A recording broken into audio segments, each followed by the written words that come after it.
Bismillahirrahmanirrahim. Assalamualaikum warahmatullahi wabarakatuh. Innal hamdalillah nahmaduhu wa nasta'inuhu wa nastaghfiruh wa nastahdihi wa na'udzu billahi min shururi anfusina wa sayyiati a'malina may yahdihillahu fala mudilla lahu wa may yudlil falan tajida lahu waliyyan mursyida. Asyhadu an la ilaha illallah wahdahu la syarika lah wa nashhadu anna Muhammadan abduhu wa rasuluhu alladzi la nabiyya ba'dah. Allahumma shalli wa sallim ala habibina wa syafi'ina nabiyyina Muhammad sallallahu alaihi wasallam wa ala alihi wa sahbihi wa man tabi'ahum bi ihsanin ila yaumiddin. Amma ba'du.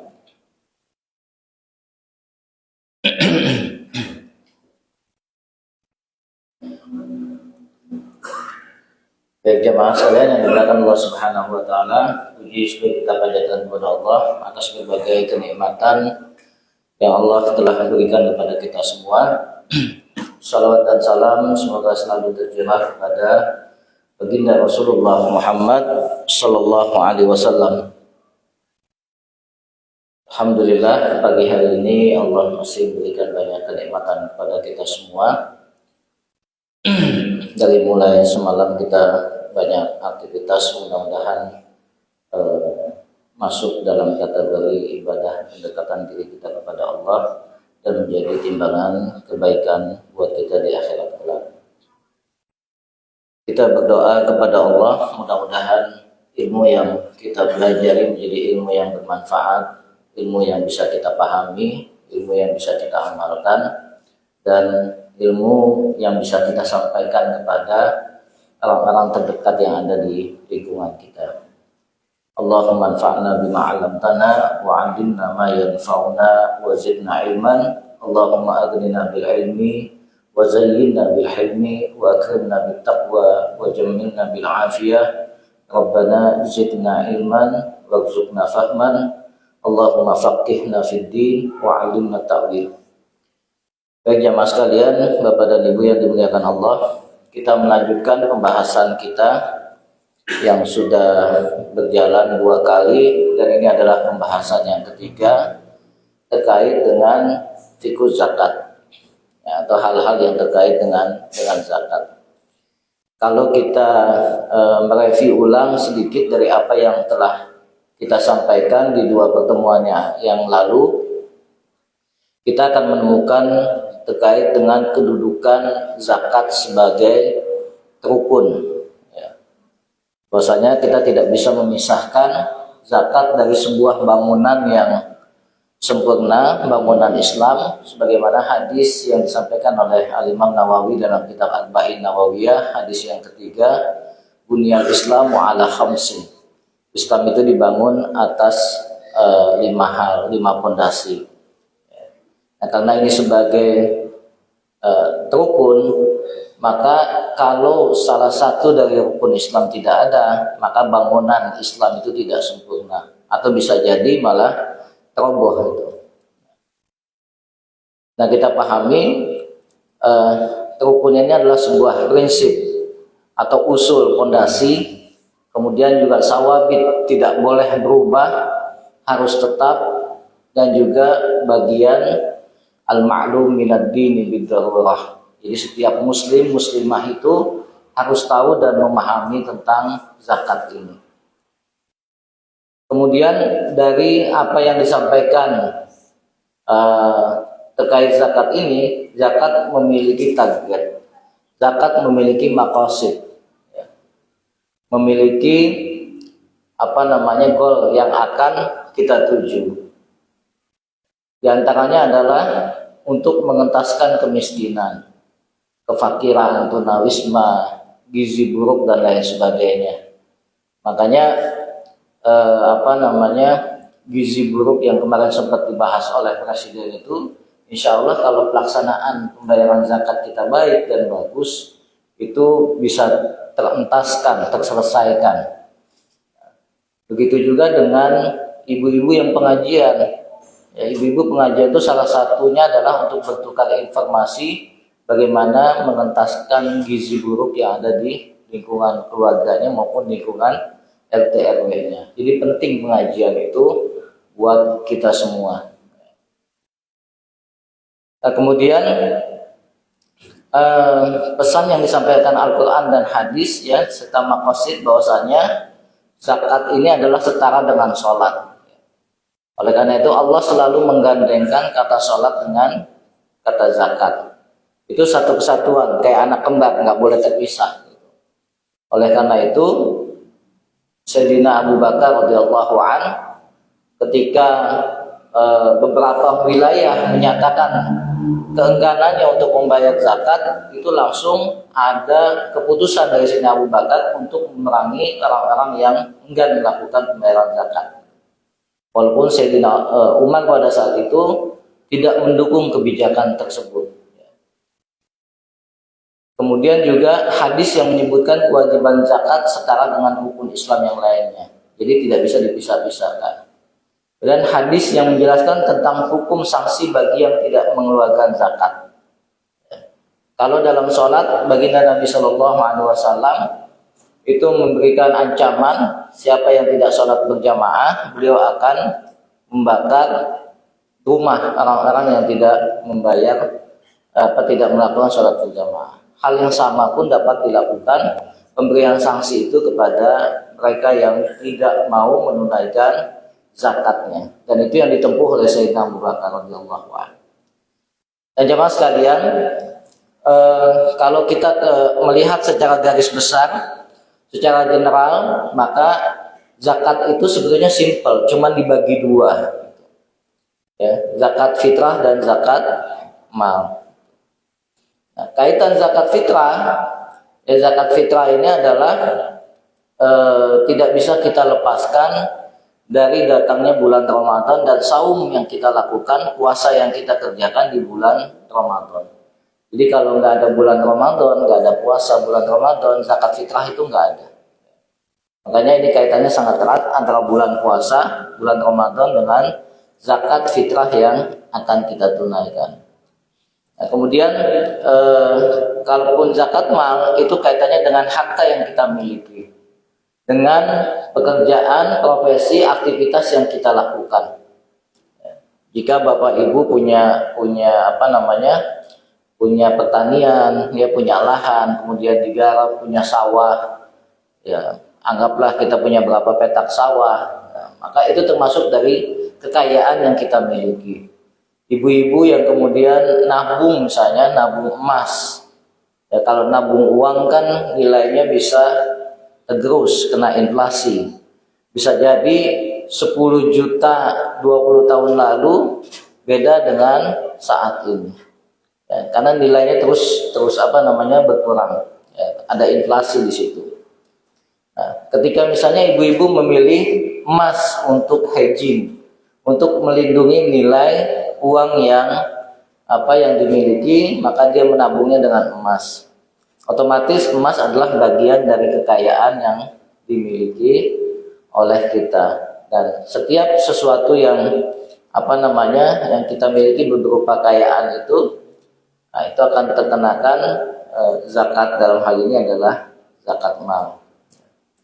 Baik Bapak Ibu, kita masuk ke kaitan dengan zakat fitrah ya. Zakat fitrah apalagi sekarang momennya sangat tepat ya, di bulan Ramadan, sudah masuk di 10 hari terakhir juga. Tadi malam ke-25, sebentar lagi kita akan mengakhiri bulan Ramadan ini. Makanya zakat fitrah itu menjadi perhatian buat kita semua ya, karena kita akan mengakhiri puasa kita. Nah, kenapa disebut dengan zakatul fitri? Ulama ada yang mengartikan zakatul fitri itu karena kaitannya kita berbuka, tidak berpuasa lagi. Ya, ada yang menyebut zakatul fitrah atau zakatul fitri. Kalau zakatul fitrah berarti kita kembali kepada fitrah, kesucian sebagaimana kita dilahirkan oleh orang tua kita. Tapi sebetulnya yang lebih tepat adalah zakatul fitri. Ya, kenapa? Karena kita kembali berbuka setelah sekian hari, hampir 1 bulan, mungkin 1 bulan ya, 29 atau 30 hari kita berpuasa. Maka pada saat di akhir itu disebut dengan zakatul fitri atau shadaqatul fitri. Boleh disebut dengan shadaqatul fitri, boleh disebut dengan zakatul fitri. Nah, alasannya kenapa disebut dengan shadaqatul fitri? Para ulama menjelaskan shadaqatul fitri itu adalah dilalatun atau adillatu ala sidqi iman. Ya, membayar zakat itu bagian dari kebenaran keimanan yang kita miliki terhadap perintah Allah Subhanahu wa taala. Jadi kalau orang nggak beriman, dia nggak mungkin mau melakukan kewajiban terkait dengan zakat ini. Makanya shadaqatul fitri faradhaha Rasulullah sallallahu alaihi wasallam indal fitri min Ramadan. Disebut dengan zakat fitri karena difardukan, diwajibkan oleh Rasulullah SAW pada saat orang itu berbuka puasa. Jadi fitr itu buka puasa. Kalau ada yang mengartikan dengan fitrah, berarti orang itu kembali kepada kesuciannya. Karena memang puasa itu membuat orang kembali kepada fitrah. Rasulullah menyebutkan orang yang berpuasa nanti di akhirnya itu bila puasanya sukses, dia akan kawaladat su'um, sama seperti orang yang baru dilahirkan kembali oleh ibunya. Nah, makanya sebetulnya iktikaf yang kita lakukan itu adalah dalam rangka menuju kefitrahan kita. Beda Bapak Ibu sekalian kalau kita iktikaf 10 hari full dengan yang sifatnya on off. Atau cuman ngambil misalnya malamnya aja gitu. Udah malamnya aja, kadang ngambil yang ganjilnya aja kan gitu. Itu akan sangat beda kualitasnya, akan sangat beda hasilnya dengan orang yang full 10 hari dari mulai pagi sampai malam sampai pagi lagi sampai nanti di akhir bulan Ramadan baru dia keluar masjid. Nah, kalau yang pernah melakukan itu luar biasa Pak. Ketika keluar masjid itu seolah-olah dunia asing. Ya. Kalau kita belum pernah, coba deh sekali-kali iktikaf 10 hari full gitu. Jangan ngambil yang malamnya saja, apalagi ngambil yang ganjilnya saja. Tapi ala kulli hal sekemampuan kita. Fattaqullaha mastata'tum, ketaatan itu kita usahakan sesuai dengan kemampuan kita. Nah, kemudian bagaimana hukum zakatul fitrah ini ya, atau zakatul fitri? Zakatul fitri wajibatun ala kulli muslim ya. Zakat fitrah ini wajib bagi setiap muslim. Malaka yaumul aidi wa lailatuhu sa'an min at-ta'am. Ya. Di mana ketika malamnya itu diwajibkan kepada siapa? Kepada muslimin dan muslimah. Kriterianya apa? Yang malaka yaumul aid, pada malam hari Id itu dia memiliki sa'an min ta'am. Jadi punya 1 sok dari makanan. Ya. Ada 1 sok. Nah, ini ukuran pada saat berlakunya di zaman Rasulullah SAW. Makanya perlu kita konversi. 1 sok itu berapa kilo sih? Satu so' itu berapa liter? Ya. So'an min ta'amin zaidan an qutihi wa qutu iyalihi. Jadi dia punya persediaan makanan yang bisa menghidupi dia sampai besok paginya. Jadi kalau orang yang dia mustahik tapi dia punya persiapan makanan, gitu, maka wajib baginya untuk mengeluarkan zakat fitrah. Dia miskin tapi di rumahnya punya persediaan beras sampai 20 kilo misalnya, dia tetap wajib mengeluarkan zakat. Nah, mungkin timbul pertanyaan, boleh nggak sih orang yang mustahik juga tapi kemudian membayar zakat juga? Boleh, tapi kan syaratnya malaka yaumul id, ya, pada saat hari id dan malamnya itu so'an min ta'am. Selama dia punya persediaan makanan, punya uang untuk membeli beras itu senilai dengan zakatnya, maka dia terkena kewajiban. Loh, nanti kalau mau dibagi lagi boleh nggak? Boleh, ya. Panitia boleh menetapkan dia sebagai mustahik untuk pendistribusian zakat fitrah. Wa yulzamu al-muzaki an yafuza zakatul fitri an nafsihi.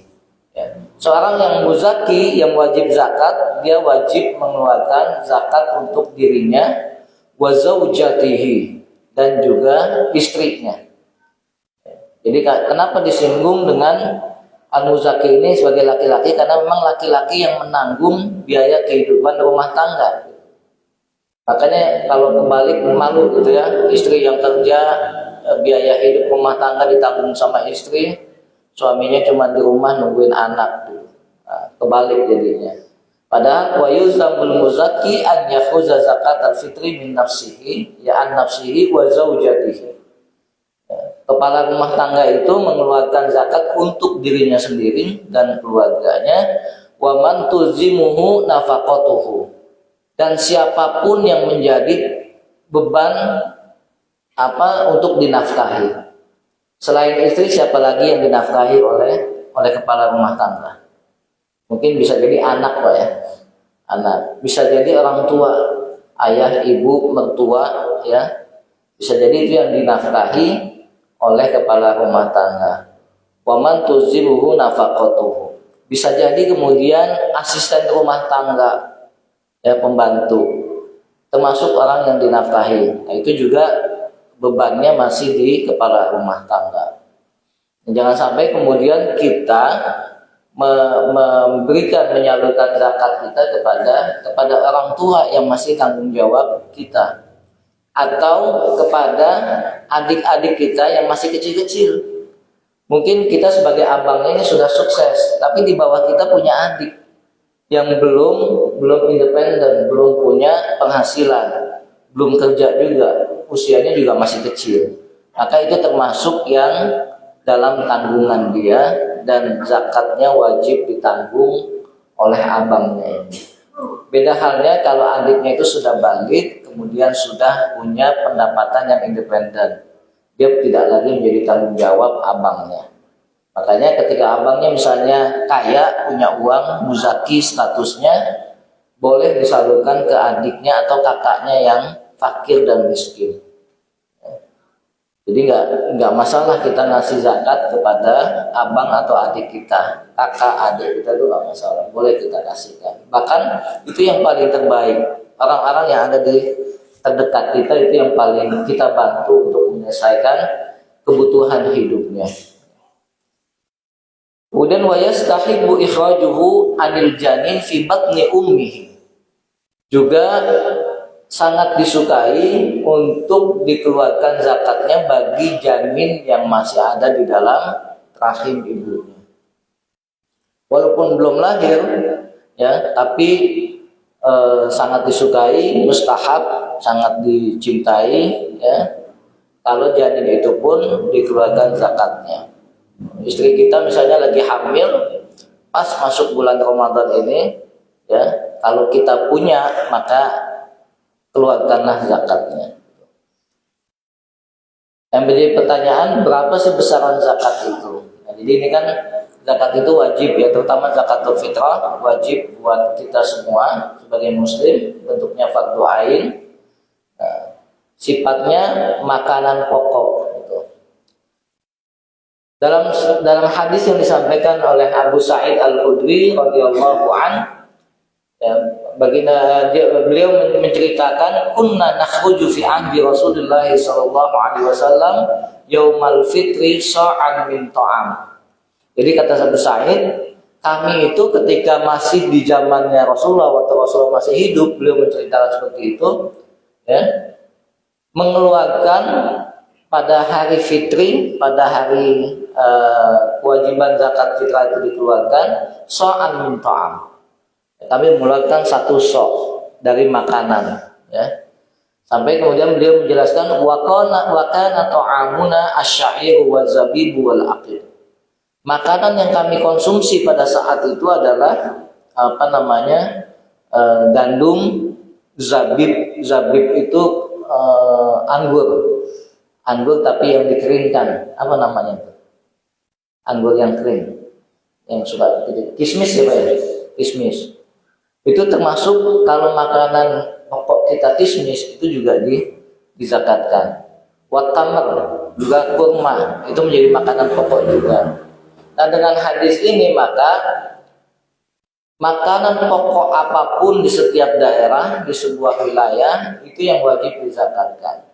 Kalau makanannya jagung sebagai makanan pokok, maka zakatnya dengan jagung. Kalau dia makanannya papeda misalnya, bahannya dari sagu, maka sagu yang wajib dizakatkan. Dia makanannya gandum untuk diolah jadi roti, maka yang wajib dizakatkan adalah gandum. Di Timur Tengah, tempat Rasulullah SAW hidup di Makkah dan Madinah, makanan pokoknya adalah kurma, maka yang dikeluarkan adalah kurma.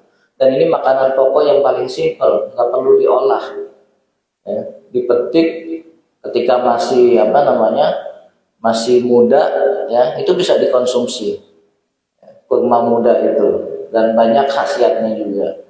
Ketika dia sudah matang jadi rutop, itu juga banyak manfaatnya. Makanya kita disunahkan buka puasa itu pakai rutop, kurma basah, ya. Kalau nggak ada pakai kurma kering.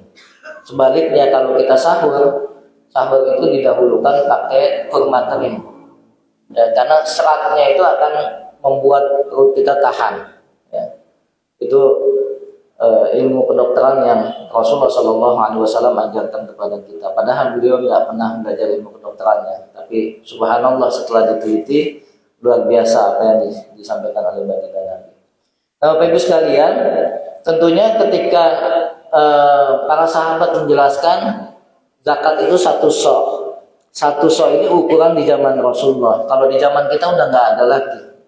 Makanya perlu dikonversi. Maka timbullah berbagai macam pendapat terkait dengan konversi dari satu sok menjadi timbangan atau ukuran di saat kita sekarang.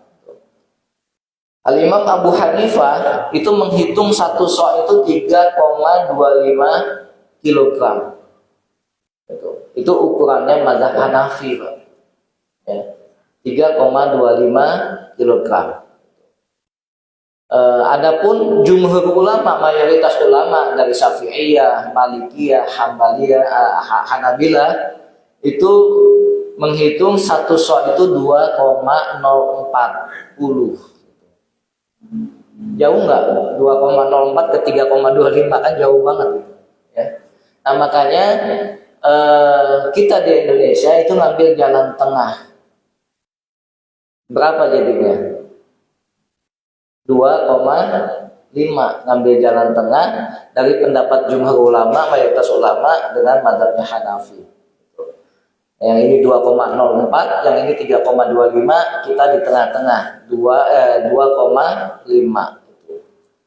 Saya kira ini pendapat yang cukup moderat lah ya, untuk mengkonversi dari satu sok itu kepada ukuran yang ada di zaman kita sekarang, ya.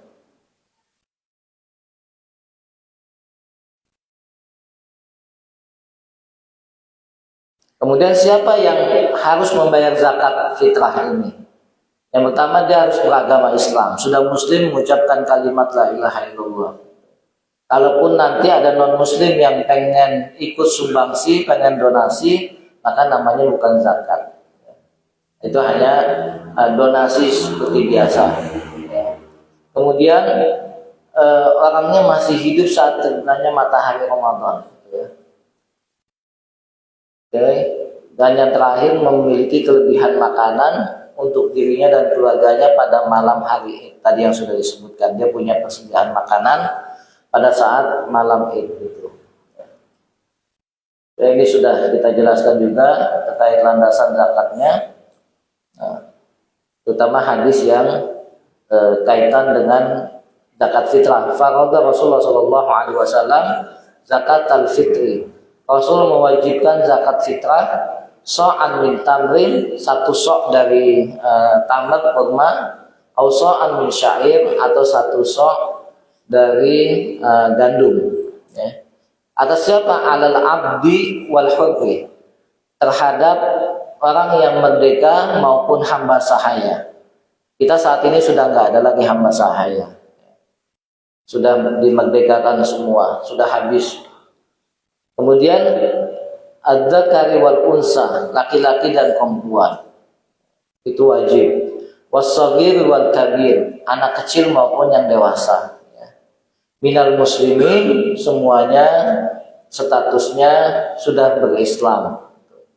Wa amara biha an tuaddi qabla khurujin nasi ila shalah, dan diperintahkan untuk menunaikannya sebelum orang keluar ke tempat sholatnya.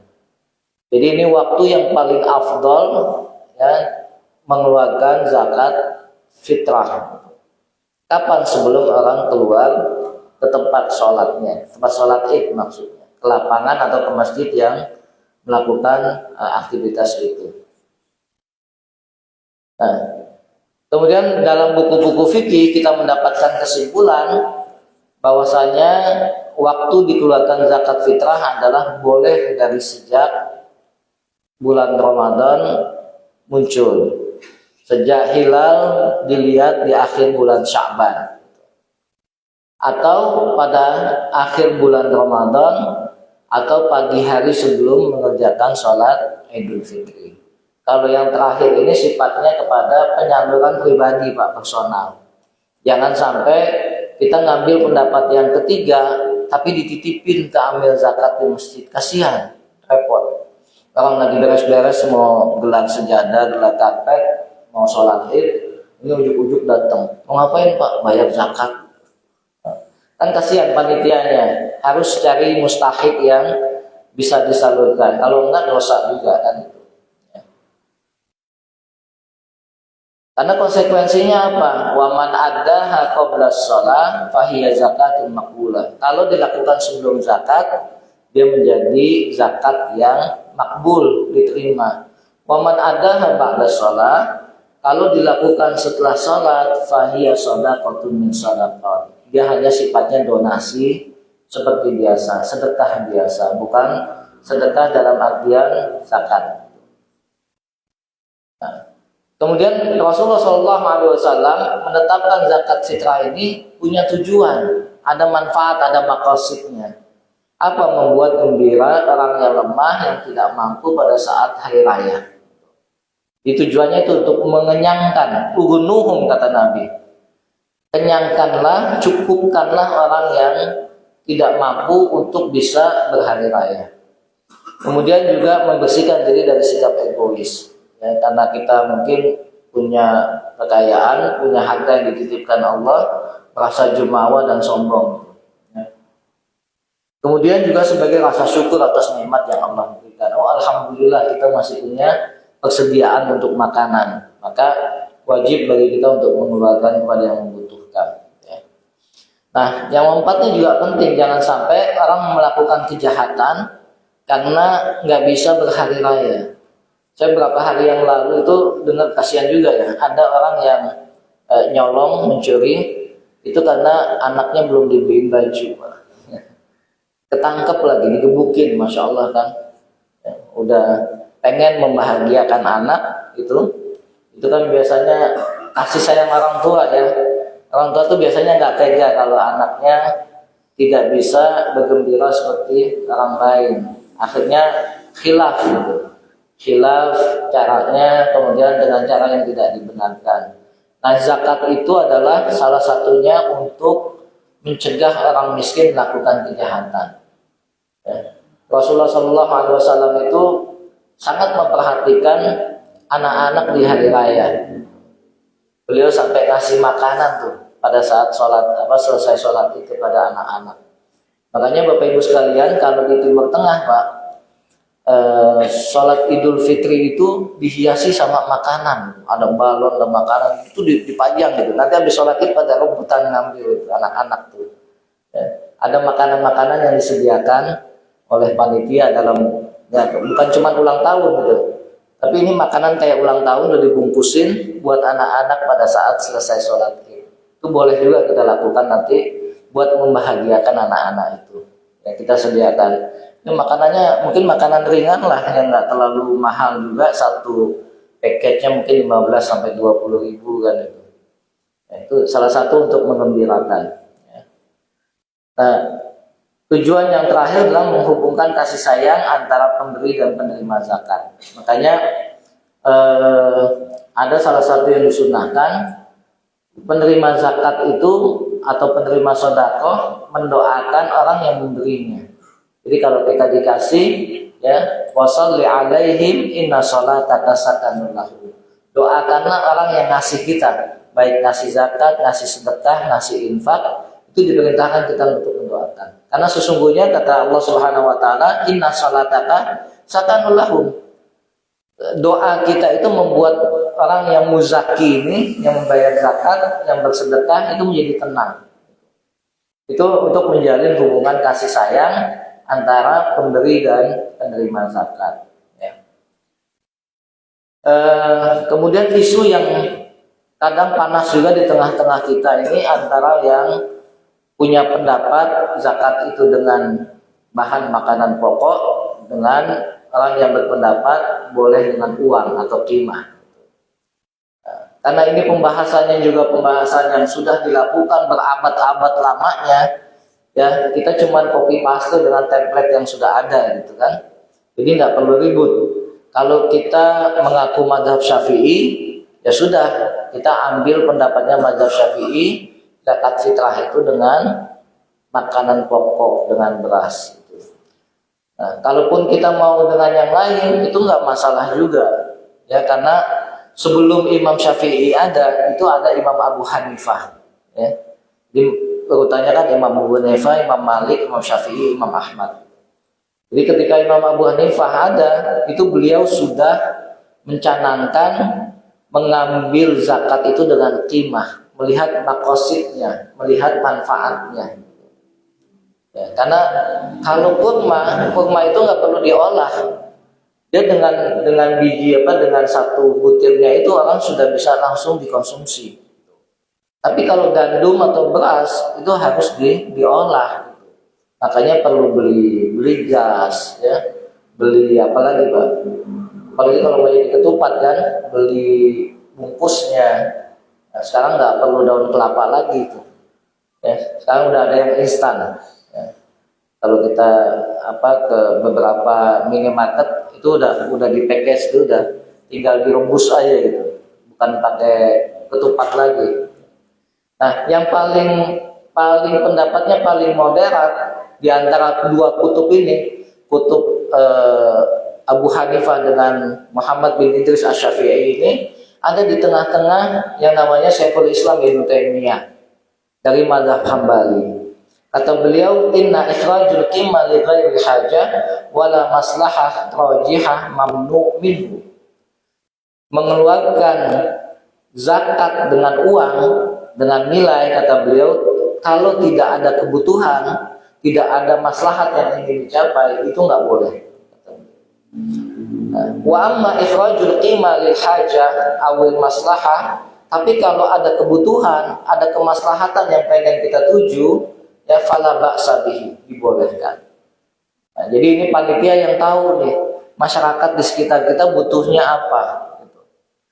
Jangan sampai nggak butuh uang dikasih uang. Akhirnya apa? Ketika nggak butuh uang dikasih uang dibeliin pulsa. Nah, mestinya kan buat makan di hari raya tapi dibeliin pulsa. Ini yang melihat adalah amil-amil zakat yang yang bertugas mendistribusikan zakat fitrah. Ini hanya sekedar argumen-argumentasi para ulama yang mendukung pendapat Imam Abu Hanifah. Oh, ternyata di zamannya Khalifah yang kelima, Umar bin Abdul Aziz, ya, dan juga Harun ar-Rasyid dulu itu juga mengeluarkan zakatnya dengan timah, dengan uang. Bahkan Imam Hasan al-Basri, ulama tabi itu mengatakan la ba'sa an tu'tid darahim fi shadaqatil fitr. Ya, tidak mengapa memberikan dirham itu kan uang, ya, fi shadaqatil fitri dalam zakat fitrah. Ini pendapat-pendapat ulama yang mendukung membolehkan zakat fitrah dengan timah, dengan uang. Ugnuhum, itu dalilnya. Kata baginda Nabi, ugnuhum, cukupkanlah mereka fi hadzal yaum, pada hari ini, jadi pada saat hari raya Idul Fitrinya. Ya, ini sudah tadi di depan. Nah, ini yang menjadi ukuran kita ya, besaran zakat fitrah. Kalau nggak salah, Basnas sudah mengeluarkan juga standarnya. Untuk DKI itu minimal 45.000. Kemudian kalau beras itu 2,5 kilo atau 3,5 liter. Ini sudah pendapat yang paling moderat. Ya. Dibayarkan, ditunaikan selama bulan Ramadan. Ya, tapi kita biasanya fokus di 10 terakhir atau di 1 minggu atau beberapa hari sebelum hari raya.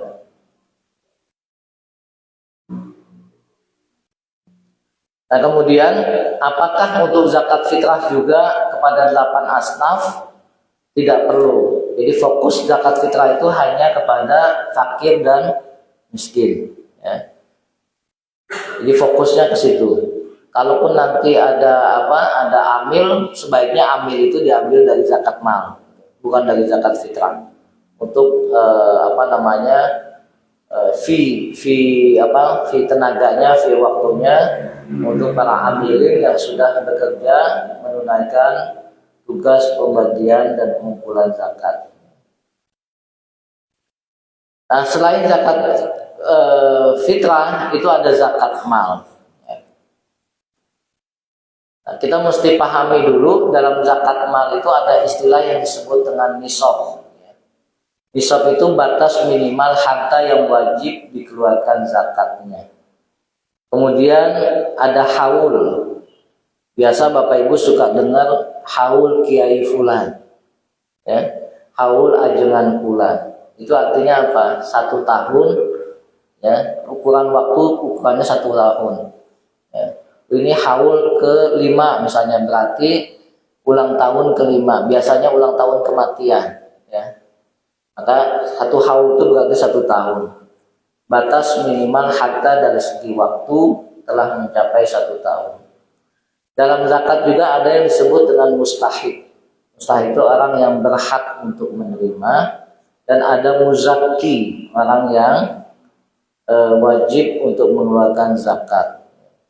Kalau namain anak mending namanya muzakki, jangan dinamain mustahik. Kan ada tuh Ahmad Muzaki, bagus banget. Ahmad yang bayar zakat. Jangan dinamai Ahmad Mustahik. Kasihan, kan nggak kaya-kaya anaknya, nggak bisa bayar zakat.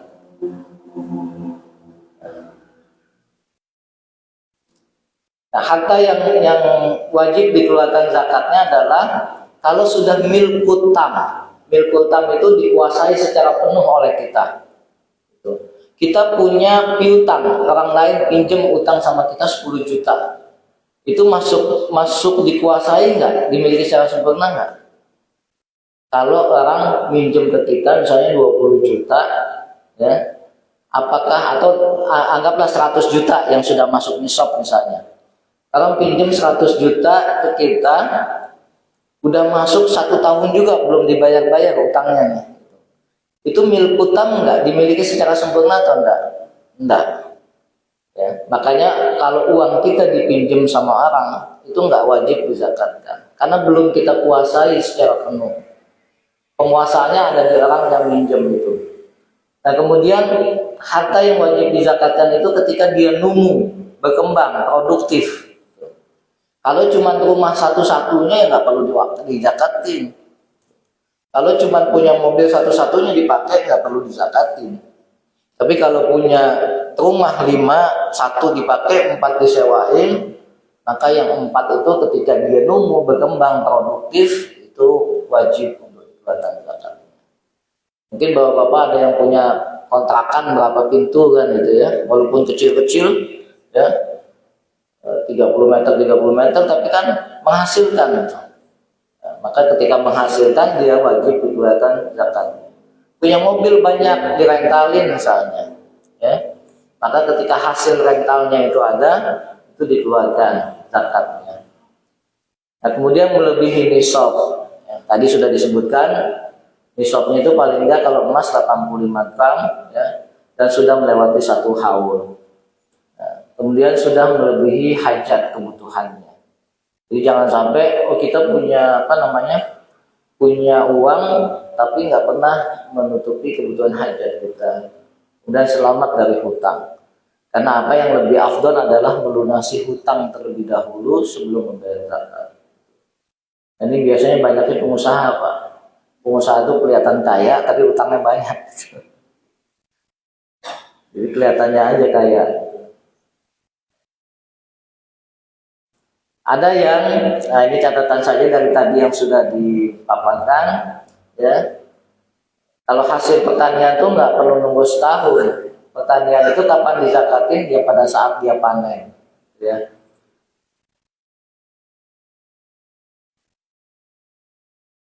Oke.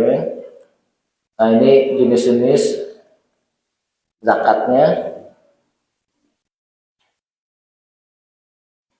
Nah Bapak Ibu sekalian, ini ada zakat yang memang diwajibkan karena ada nususnya, ada nasnya, ada teksnya dalam kitab-kitab fikih klasik gitu. Adapun yang 2 nomor 7 dan nomor 8 itu karena disebabkan dalilnya adalah dikiaskan.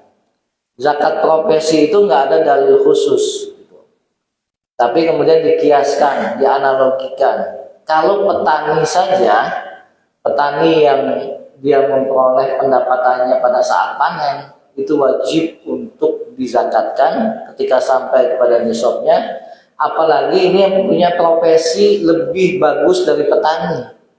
Gitu. Dokter sekali praktek 1 hari berapa? Lebih nggak dari petani? Lebih. Petani itu nanam belum tentu bisa panen, belum hamaknya, ya, belum musimnya bisa jadi kan gitu. Tapi kalau dokter kali praktek insya Allah ada pasien. Ya, konsultan tuh pendapatannya bisa lebih dari petani gitu. Ya. Kemudian yang terkait dengan persewaan tadi, rumah rental kan, kalau punya aset-aset yang produktif. Nah ini yang 1 sampai 6 itu ada nasnya dan ada tekstual hadisnya. Sedangkan yang 7-8 itu adalah zakat yang sifatnya kontemporer, hasil ijtihad para ulama ketika melihat kondisi masyarakat. Saya kira ini nggak perlu ya, kaitan dengan 8 asnafnya ini. Ada yang beternak di sini nggak? Nggak ada kayaknya ya. Ini kalau kita punya ternak onta, ternak sapi, kebo, kambing gitu, itu ada nisab-nisabnya, ya. Ini nisabnya onta gitu kan. Ternyata onta juga ada nama-namanya, jenis-jenisnya gitu. Insya Allah ini kita lewat aja karena nggak ada yang. Nah ini mau mendekati Idul Adha juga, mungkin dari sekarang sudah ada yang ternak sapi kan, gitu. Nah kalau dia sudah ada jumlahnya 30 sampai 39, itu maka wajib dikeluarkan zakatnya berupa 1 ekor tabi. Tabi itu sapi betina atau jantan yang sudah genap berusia 1 tahun. Dan biasanya kita nggak pernah ngitung tuh Pak, ini sapi umurnya berapa ini? Ya. Tapi kalau peternak insya Allah paham. sapi sudah berapa tahun, berapa lama gitu. Kemudian kuda, jumhur ulama, mayoritas ulama nggak mewajibkan zakat kuda, tapi mazhab Imam Abu Hanifah, mazhab Hanafi itu mewajibkan zakat kuda. Mungkin ini saudara-saudara kita yang ada di Sumbawa ya, yang punya ternak kuda. Kemudian kambing ya, ini juga kalau kambing yang kita ternak jumlahnya belum sampai 40 itu belum kena zakat. Tapi kadang kita suka ngakalin, udah nggak sampai 40 lah, cukup di 39, nggak keluar zakatnya. Ini sampai seterusnya 500 sampai 600 ke atas itu 5 ekor kambing betina. Jadi semua yang dizakatkan bentuknya jenisnya adalah betina, bukan pejantan.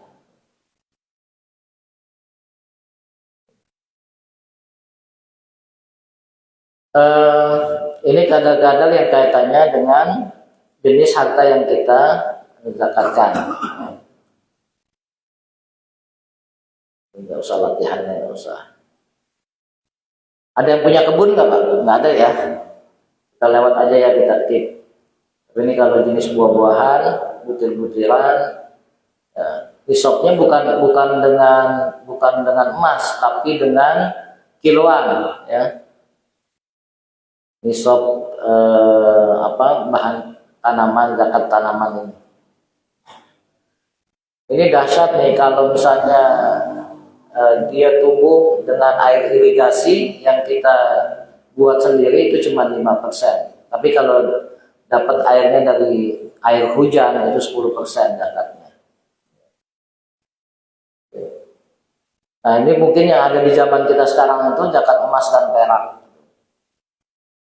Syaratnya nggak dipakai sebagai perhiasan. Ada nggak yang ibu-ibu pakai emas batangan sebagai perhiasan digantung gitu kan? Enggak. Kalau ini khusus untuk emas simpanan, ya. Kalau emas yang dipakai itu zakatnya cukup sekali saja ketika beli. Jadi kalau ibu bapak nanti beli giwang, beli anting, beli gelang untuk anaknya, saat pertama kita beli saja yang dizakatkan. Selebihnya zakat perhiasan, emas perhiasan nggak perlu dizakatkan lagi. Beda dengan emas simpanan, emas batangan atau emas logam mulia, ya. Nah ini kenapa saya kurungnya 93,4 gram, karena ada madhab yang berpendapat nisab itu 93 gram, 93,4. Tapi kita ngambil pendapat jumhur ulama yang 85 gram nisabnya. Nah untuk perak 642. Waktunya adalah 1 haul 1 tahun, tergantung bulan komaliyahnya. Zakatnya 2,5%. Jadi kalau kita mau ujian, tesnya pakai ini. Sekarang memiliki emas seberat 150 gram, udah selama 1 tahun, berapa dikeluarkan? Ya, 2,5% dari 150 gram itu 3,75 gram. Boleh dikonversi menjadi uang rupiah. Itu juga dengan perak. Ya. Karena perak tadi berapa intinya? 642, dia punya 1.250 gram. Maka zakatnya 31,25 gram perak. Tapi kita kayaknya nggak ada yang punya perak Pak ya. Kalau zaman dulu tuh masih jadi barang berharga. Nah ini bagi yang pedagang nih, yang punya barang dagangan, ya. Kalau dia menghitung zakat perdagangan perniagaan, maka yang dihitung adalah persediaan barangnya. Ya, kita punya misalnya ada yang dagang sembako, ternyata ketika dihitung aset ataupun persediaan sembakonya itu sudah di atas 85 gram emas. Ya, maka ketika lewat 1 tahun dihitung, oh sudah lewat nih 85 gram, itu dikeluarkan zakatnya dari nilai barang persediaan yang ada di toko kita. Ya. Hitungnya dari persediaan atau aset likuidnya. Ini contoh orang yang punya toko mebel, ya, di tokonya itu masih ada Kursi misalnya belum terjual, berapa 5 kursi itu? Ya satu setnya itu. Oh, harganya 20 juta. Dia juga punya uang tunai 85 juta. Punya piutang yang bisa ditagih. Duitnya sama orang masih ada 2 juta lagi. Totalnya dia punya uang 107 juta. Tapi dia juga masih punya kewajiban bayar utang dan pajak sebesar 7 juta. Maka sisa uangnya itu ada 100 juta. Nisabnya berapa, Pak? Kalau emas 85, emas itu 1 gramnya 1 juta, berarti nisabnya 85 juta. Saldonya itu yang 100 juta sudah masuk kena zakat enggak? Masuk. Maka dikali 2,5%, 2,5 juta. Ya. Nah. Ini wajib zakat nggak nih? Orang dagang punya usaha ayam broiler, ya. Persediaan dihitung 15 juta itu. Dia punya uang di kas di bank itu setelah pajak 10 juta. Punya stok pakan dan obat-obatan buat ternaknya itu 2 juta. Kemudian dia juga punya piutang yang bisa ditagihkan 4 juta, sehingga totalnya 31 juta. Tapi ada utang yang perlu dibayarkan, jatuh tempo 5 juta. Saldonya tinggal 26 juta. Kalau nisabnya 85 juta, masuk nggak 26 juta? Berarti nggak wajib zakat. Ini contoh-contoh yang memudahkan kita untuk memahami zakat perdagangan atau perniagaan.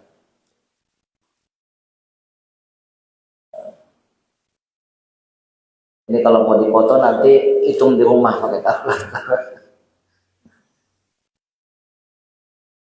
Pedagang ayam sukses ini. Dia punya berapa karyawan itu ya. Peralatannya, administrasinya, kebutuhan keluarga dia aja 250 juta per tahun. Pajaknya aja 8,5 juta. Oh, sudah ada ininya sudah 7,2 zakat patoha. Ada zakat rikas. Ini zakat rikas ini karena ada barang temuan. Pak Adi nemu barang berharga nih. Apalah ketemu apa itu, nemu barang berharga. Maka pada saat nemu itu dikeluarkan zakatnya sebesar 20%. Nemu harta karun nih, maka 20% zakatnya. Lagi bikin sumur, tahu-tahu ada peti gitu kan, ya, gali sumur 20 meter ada peti, dibuka emas itu, maka zakatnya 20%. Nah, ini lebih dasar lagi contohnya. Menggali sumur nemu arca emas, beratnya 80 kilo emasnya. Zakatnya 16 kilo, Pak. Ya, 20% ya. 16 kilo itu zakatnya, Masya Allah. Nah, ini zakat yang zakat profesi ya, nggak ada nasnya tapi hasil ijtihad ulama. Ini ada beda pendapat sama antara Syekh Yusuf Al-Qaradawi dengan Wahbah Zuhaili. Syekh Yusuf Al-Qaradawi berpendapat orang yang punya profesi apapun ada penghasilan, dia wajib dikeluarkan zakat dari pendapatannya. Tapi kalau Syekh Wahbah Zuhaili enggak, dia kembalikan kepada emas yang disimpan. Jadi kalau kita punya uang, hasil dari gaji kita tabung, masuk ke deposito, masuk ke tabungan, masuk ke giro, masuk ke saham, masuk ke apa lagi itu, sukuk dan lain sebagainya. Nah, hasil tabungan itulah, simpanan itu yang oleh Wahbah Zuhaili wajib dikeluarkan. Beda dengan Yusuf Qaradawi. Kalau Yusuf Qaradawi ketika kita punya pendapatan, dari gajinya sebulan sekian dikeluarkan zakatnya. Ini ikhtilaf di antara ulama. Kita mau pilih bayar zakatnya untuk emas boleh, mau pilih ketika mendapatkan gaji juga boleh. Atau dia konsultan, ketika ada orang pakai jasanya, dibayar jasanya, itu adalah saat panennya. Kalau kita mengikuti pendapat Syekh Yusuf Al-Qaradawi, maka pada saat terima pesangon, bukan pesangon, bayaran konsultannya itu wajib dikeluarkan zakatnya. Jadi silakan mau dipilih yang mana. Kalau MUI itu menggunakan pendapatnya Syekh Qardawi, ada zakat profesi. Nah, terkait dengan pengeluarannya juga boleh kita ngambil dari yang neto ataupun yang bruto, ya, dari pendapatan kotor ke pendapatan bersih. Masih 2,5% zakatnya.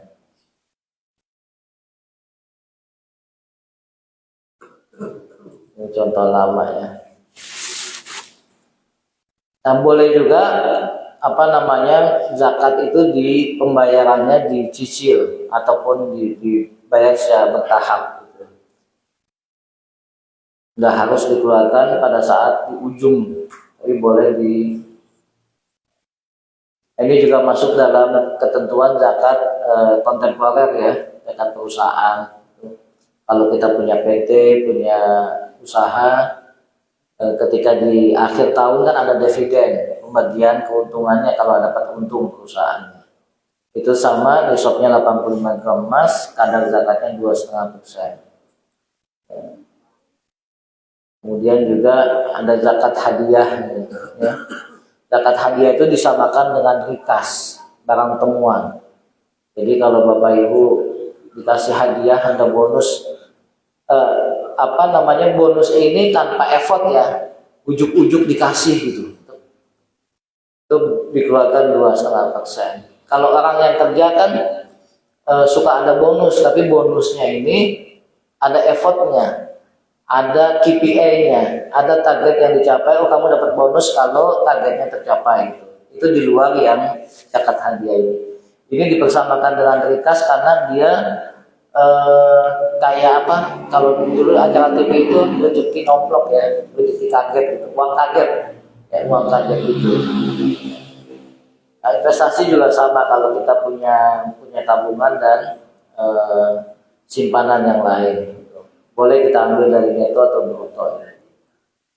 Itu kira-kira Bapak Ibu sekalian terkait dengan zakat yang mesti kita pahami, mesti kita keluarkan ya dalam kehidupan kita, terutama yang kaitannya sama bulan Ramadan kita saat ini dengan puasa kita.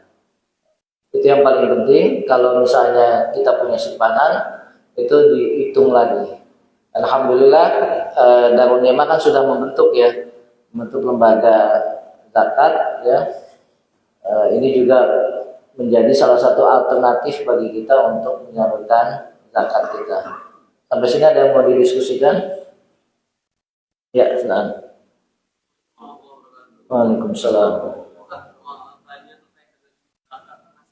Ya. Saya pernah baca kalau masalah Basnas mengeluarkan gaji sekitar 6, sekian untuk wajib zakat. Nah, yang saya tanyakan 6, misalnya katakan 6,8 gitu. Yang wajib zakatkan pada saat kita gaji 6,8 atau dikurangi dulu dengan ya, Basnas itu punya standar.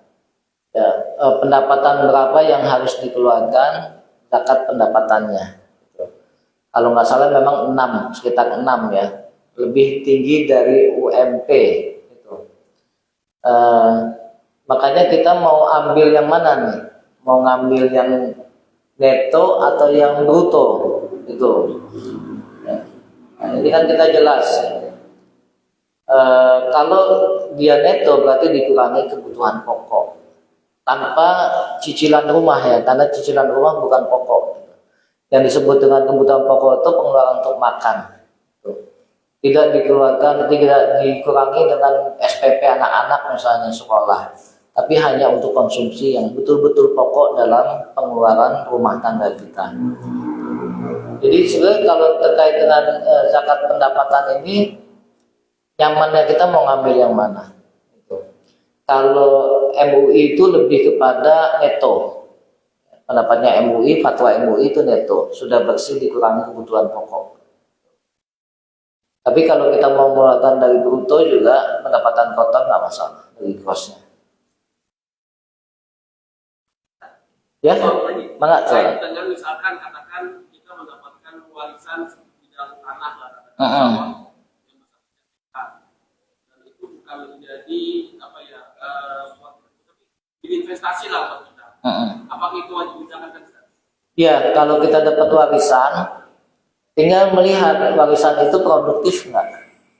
Kalau produktif, hasil dari produktivitas lahan warisan itu yang kita zakatkan, bukan dari lahannya. Hasilnya kan bisa jadi tanah itu nggak produktif, tapi kalau kita dapat warisan sekian hektar, kita ubah jadi lahan parkir misalnya, kita kerjasama jadi lahan parkir, itu kan menghasilkan kita bulan. Hasil itu yang kita zakatkan. Kita dapat tanah warisan, kemudian kita bangun jadi gedung pertemuan, kita sewakan, hasilnya kita, atau kita sewakan untuk pertanian. Kan ada orang yang punya lahan-lahan itu Pak, di kapling-kapling tuh disewakan ya untuk orang nanam itu kan. Nah kalau ada hasilnya dan sampai nisab, itu hasilnya yang dikeluarkan. Tapi orang yang menyewakan lahan dari hasil sewanya. Jadi warisan nggak semuanya produktif. Bisa juga warisannya utang. Jadi kita kalau pikir warisan jangan cuma dapat duit aja kan gitu. Itu utang orang tua juga mesti dilunasin. Ada lagi? Ya, jangan banyak.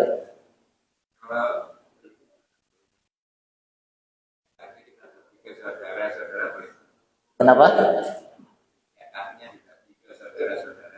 Zakatnya dibagi ke saudara. Itu kan dawil arham atau dawil kurba, yang paling keluarga terdekat. Gitu. Kalau memang keluarga keluarga terdekat itu adik yang masih kecil-kecil, yang masih jadi tanggungan kita, itu zakatnya kita yang keluarkan. Tapi kalau misalnya keluarga itu sudah misah, misalnya adik kakak, adik kita, uwak kita, bibi kita, Pak D gitu, orang yang nggak mampu boleh kita kasih zakat kita. Allah, bahasa mana itu? Jadi boleh Pak kita ngasih zakat ke keluarga terdekat, ya. Keluarga terdekat kan bisa samping kiri kanan bawah kan ya. Bisa Pak D, bisa Bude, bisa adik, bisa kakak, bisa abang, bisa emas kita, bisa keponakan gitu. Bisa kita kasih zakat kita, dan itu yang utama, kita dulukan keluarga kita, orang yang terdekat-dekat dengan kita itu yang paling utama untuk dibantu, bisa dengan uang zakat kita, ya, baik zakat fitrah maupun zakat mal.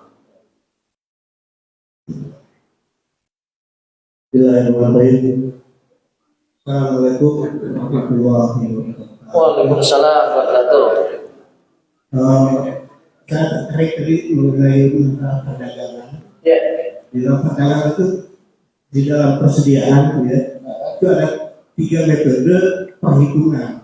Ya. Yang pertama menurut moving freeze atau metode rata-rata, kemudian ada yang push in, push out, yang pertama keluar, kemudian sistem LIFO, last in, push out. Nah, maka setelah itu dihitung berdasarkan metode, salah satu metode persediaan itu, apakah yang harus dibayar zakatnya itu harus mengendap dulu 1 tahun, apa barang itu apa yang ada di situ pada saat sudah selesai perhitungan stok ekonominya ya, setelah akhir tahun. Nah, yang bayar itu yang mana, atau yang sudah mengendap atau barang yang masih ada tersebut. Terima kasih. Ya, ini alhamdulillah beliau ahli akuntansi. Jadi tahu neraca gitu ya. Kanan kiri akuntansinya tahu.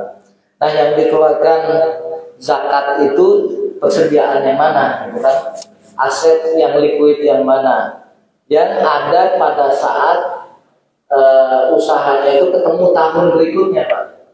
Jadi stok opnamnya itu kita hitung persediaan barang ketika jatuh tempo tahun ini, yaitu persediaan barang mulai tahun yang pertama, tahun yang sebelumnya sampai ketemu tahun yang barunya ini.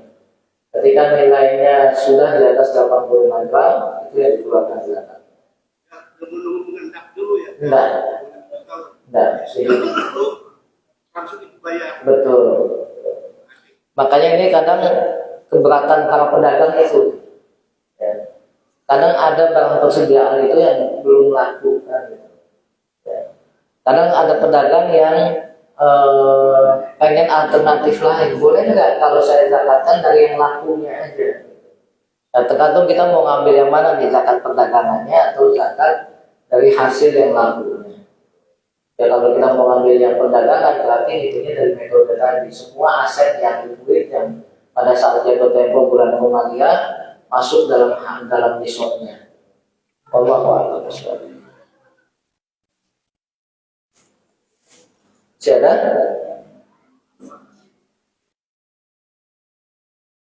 Terutama ambil zakat ini, ambil zakat Ramadan, ya, insya Allah dipahami ya. Penyalurannya, pengumpulannya, pendistribusiannya. Nah, bagaimana kalau pertanyaannya gini Pak, ada orang yang bayar zakat, ya fitrah itu kan 45 ya, kalau standarnya Basnas, boleh nggak ketika ada kembalian 5.000, dia bilang, oh, ini saya zakat malnya 5.000. Ya. Kembaliannya 5.000 itu saya bayar zakat mal.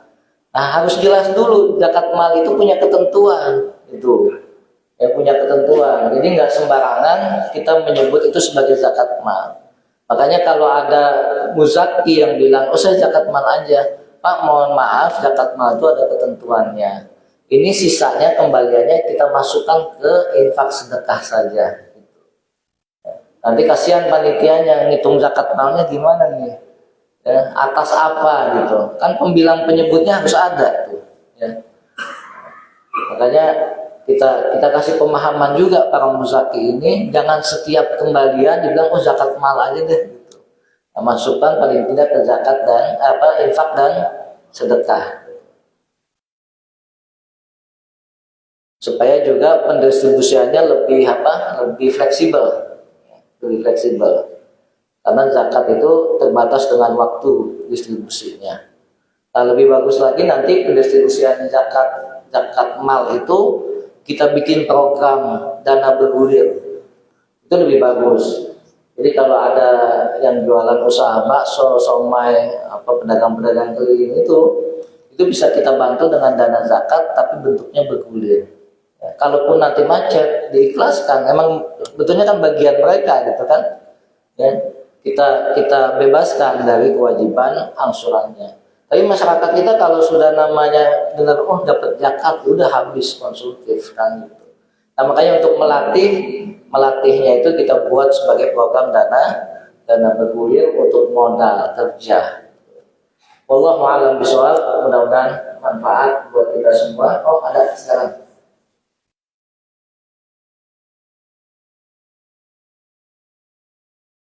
Assalamualaikum warahmatullahi Ada beberapa kalangan, ada orang yang dasar kalau dia menyelesaikan. Boleh nggak disebutkan bahwa ini dari saya untuk anda. Jadi diskusi ini sangat mau buat kami yang buat tersibuk betul. Kedua terkait fisabilillah dalam zakat. Kriteria fisabilillah itu apa bisa? Apakah hanya mereka yang bertimbul dakwah dan kemudian guru serta dia fisabilillah termasuk sampah, satpam, dan ya. Boleh nggak ketika kita ngasih zakat itu nggak disebutkan sebagai zakat? Kita ngasih adik kita, ngasih abang kita, ngasih paman, bibi, tidak disebutkan sebagai uang zakat. Boleh Pak. Jadi kita kasih ini ada uang buat uang gitu kan, buat kamu. Jadi nggak perlu disebutkan. Karena memang nggak perlu ada ijab kabulnya dalam hal dalam hal penyaluran zakat. Makanya zakat ini bisa kita salurkan ke luar wilayah kita.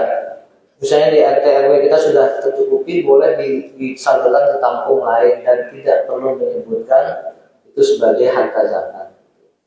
Dan salah satunya tadi menjaga perasaan juga. Karena ada orang-orang yang miskin tapi dia sebetulnya menjaga ifahnya, menjaga martabat harga dirinya yang tidak mau menerima zakat.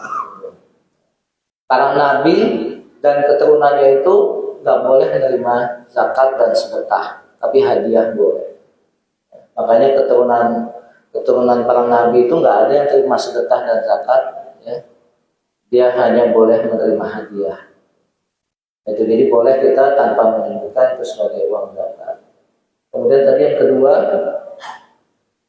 sabilillah, terkait mustahik sabilillah. Kalau dulu makna sabilillah itu lebih spesifik, Pak. Orang yang berjihad berjuang di jalan Allah. Kemudian para ulama melihat medan jihad peperangan itu kan sudah semakin mengecil gitu. Makanya sekarang segala macam bentuk jihad itu diperbolehkan. Jihad kitabah, ya, jihad mengajarkan orang, jihad untuk belajar, ya, jihad apapun bentuknya kebaikan itu dibolehkan. Itu. Ada pelebaran makna fisabilillah. Termasuk terakhir itu para ulama menyepakati boleh menggunakan zakat mal itu dalam bentuk sabilillah pembuatan pabrik senjata untuk melindungi negeri Islam. Itu pelebaran kata makna fisabilillah. Nah, kalau kayak saudara-saudara kita yang mungkin membantu kita membersihkan sampah, petugas kebersihan di lingkungan kita, itu masuknya kemana? Masuknya ke fakir atau miskin. Karena apa? Mungkin dia punya pendapatan, tapi pendapatannya nggak mencukupi. Maka masuk ke dalam kategori miskin. Tukang sampah, tukang kebersihan, keamanan itu nggak bisa disebut dengan sabilillah. Ya. Tapi kalau kondisi mereka di bawah kebutuhan rata-ratanya nggak bisa dicukupi, itu masuk dalam kategori fakir atau miskin. Paling tidak miskin karena dia punya pekerjaan, tapi pekerjaannya itu gajinya tidak mencukupi. Seperti itu, Pak. Dan salam berkata.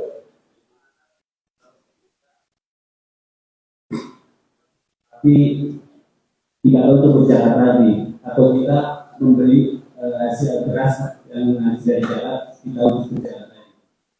Jadi pertanyaan kembali. Gimana tadi? Ada seseorang atau kita mendapat zakat.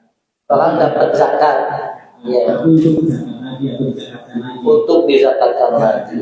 Atau kita membeli beras yang dari zakat itu untuk dizakatkan lagi. Okay. Ya, ini zakatnya zakat fitrah atau zakat mal, Pak? Zakat fitrah. Berarti didistribusikannya lebih awal ya. Ya, sebelum mungkin 2 hari atau 2 hari sebelum hari raya, panitia udah ngebagiin kan ya.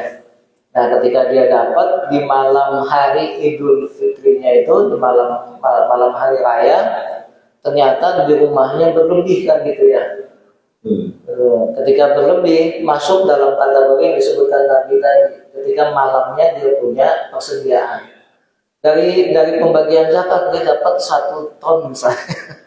Atau paling enggak dapat 100 kilo lah gitu ya. Dapat 100 kilo. Dan nggak mustahil loh Pak, ada yang begitu kan. Ngumpulin dari masjid ke masjid sampai dapat 100 kilo pada malam hari raya. Nah, ketika pada malam hari raya ada beras 100 kilo, sementara di rumahnya cuma 3 orang, itu wajib dikeluarkan. Karena dia punya persediaan untuk hidup beberapa hari ke depan. Jangankan beberapa hari, untuk hidup besoknya aja, ketika ada persediaan, itu wajib dikeluarkan zakat fitrah. Jadi nggak melihat muzaki atau mustahik. Kalau mustahik dia memiliki persediaan untuk beberapa hari ke depan, itu wajib dikeluarkan.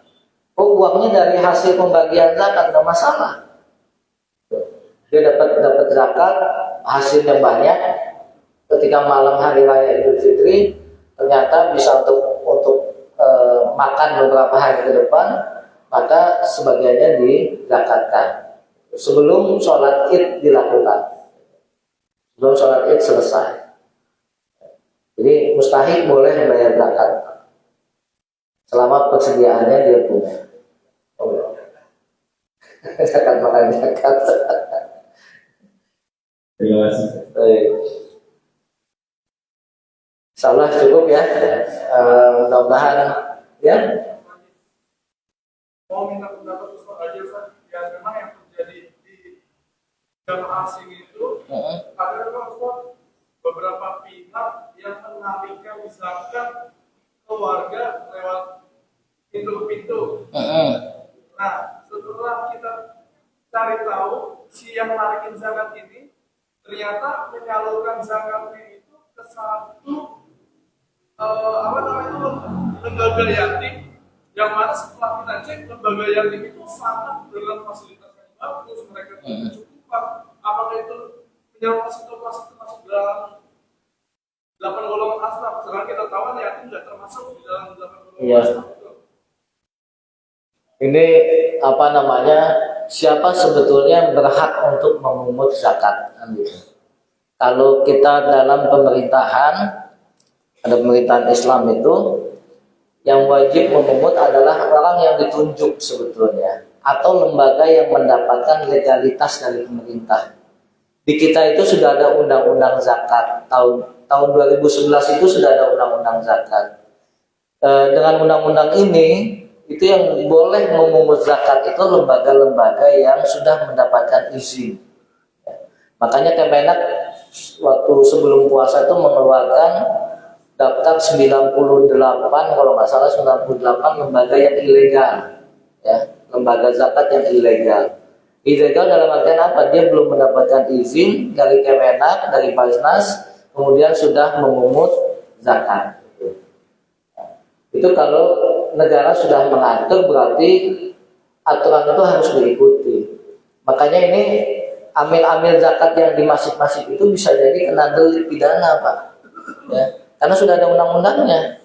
Dan undang-undang itu mengharuskan yang memungut pajak itu punya izin atau paling tidak bermitra dengan lembaga yang sudah mendapatkan izin.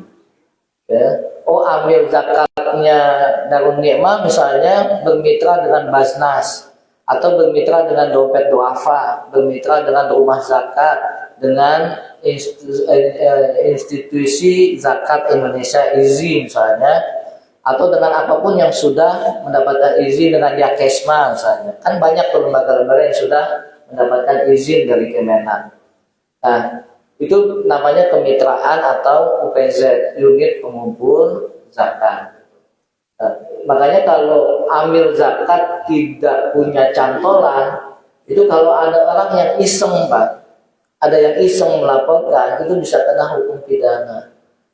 Pengumpulan ilegal itu. Karena sudah ada undang-undangnya, nomor 34 tahun 2011, undang-undang terkait zakat. Nah, makanya tidak sembarangan orang sebetulnya bisa memungut zakat, apalagi yang sifatnya personal. Ya, itu nggak bisa. Paling tidak dia lembaga yang sudah bermitra dengan lembaga resmi. Nah, terkait dengan penyalurannya, boleh nggak sih lembaga itu orang mengumpulkan zakat dari persona-persona kemudian disalurkan ke satu lembaga? Ini pun harus jelas gitu ya. Lembaganya itu masuk kriteria atau enggak? Kalau lembaga yang nggak masuk gitu. Tapi kalau disalurkan kepada orang-orang yang ada di dalam lembaganya, misalnya ada anak yatim tapi miskin, boleh disalurkan. Tapi ini ada anak yatim tapi bapaknya konglomerat gitu, kaya, nggak perlu dikasih zakat. Justru dia harus berzakat ketika dapat warisan yang banyak gitu, dari orang tuanya. Makanya Rasulullah SAW itu tidak memasukkan yatim itu sebagai mustahil. Yang dikategorikan mustahilnya justru fakir atau miskinnya. Bisa jadi yatim ada yang kaya, yatim ada yang miskin. Maka yang masuk kriterianya adalah yang miskin atau fakirnya. Jadi perlu dilihat. Berarti kalau yang ditampungnya itu anak-anak yatim yang kaya, berarti lembaga itu tidak layak untuk menerima zakat.